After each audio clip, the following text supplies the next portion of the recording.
Coolpad Note 3 Lite, the mini version to the ever famous Coolpad Note 3. As many assume that the mini or light version should go by many compromises over the regular one. But it is just as I said, assume, because Coolpad wants us to change the way we think that mini version should go by many compromises. So, does the Coolpad Note 3 Lite hold to the promise that the company offers, or is it just another cheap Chinese smartphone from China? Let's find out. But before we do, my name is Jonathan, this is TechTeachers, and this is my full review of the Coolpad Note 3 Lite. Let's get started.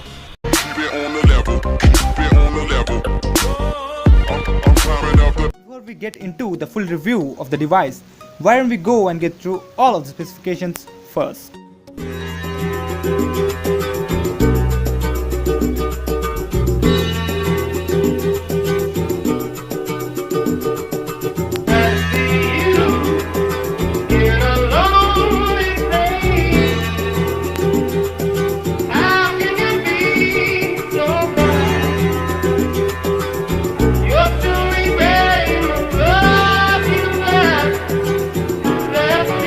Before starting the build and design, I would like to make it clear that this is a black variant which we have, and it looks gorgeous. It actually feels like moon dust back, and it's quite grippy too. And the build is all plastic, but don't take that into consideration as the build is pretty sturdy, and moreover you have that excellent fingerprint scanner at the back. And yes, I said that fingerprint scanner excellent because it actually is. We'll talk about it in a moment.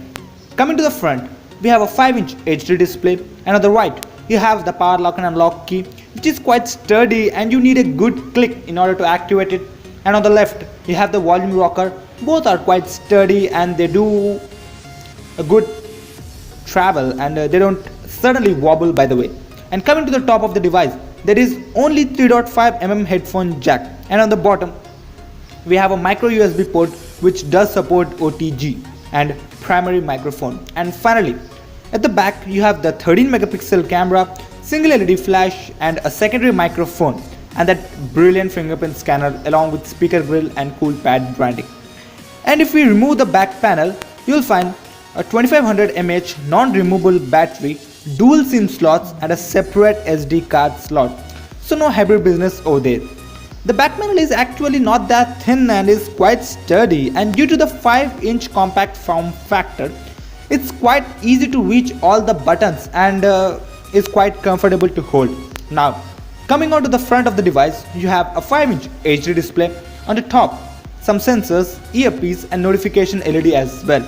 And at the bottom, the 3 capacitive buttons which don't light up for some stupid reason. Let's not dwell on it, and now let's talk about the display. It's a 5-inch HD one with a 294 ppi and is sharp, but at the very beginning it felt reddish. After 2 software updates, it actually feels quite accurate and is quite good to see. And now let's talk about the brilliant fingerprint scanner, as I know you are waiting for it too. And setting the fingerprint scanner is quite easy. You just need to enter the app and just register any fingerprint. Moreover, you can add up to 5 fingerprints, and I should say it works brilliantly, and almost 95% of the times I tried, and you can see it's quite accurate, and it unlocks the phone directly from standby. I love it. And now let's talk about the camera and its interface. It looks quite like a fruity tech giant, but it has the Pro mode built in, and the camera clicks good images in broad daylight, good color reproduction, good dynamic range, and is good. And you can just get sharp images with that 13 megapixel sensor. But as the case with all budget offerings, the night shots turn out to be dark or blurry, but the flash does come in handy at times.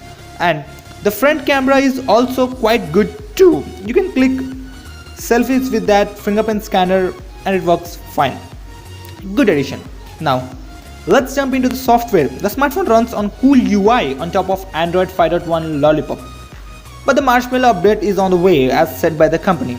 The software is quite smooth with and without the option of enabling the app drawer. Moreover, It has some customization as well, and if you swipe from the top of the notification toggles, and if you go into settings, Android 5.1 Lollipop running cool UI on top. Moreover, you have 16 gigs of inbuilt storage and USB OTG is also supported.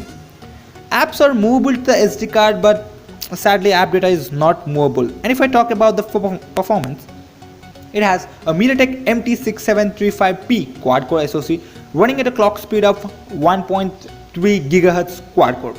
And it's quite snappy in day-to-day operation. Moreover, I haven't noticed any lag in the UI. And even using the multi-window feature, the smartphone runs flawlessly.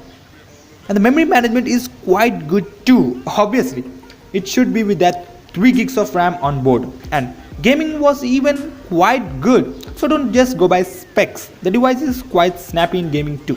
Which finally brings us to battery life. And the smartphone comes with a 2500 mAh battery, which is non-removable, but the battery life is above average, and I'll give it a B+ rating in terms of scale, and it will give you 1 day of battery backup easily and for normal usage. But if you play a lot of game, then you will need to charge the device before the dinner.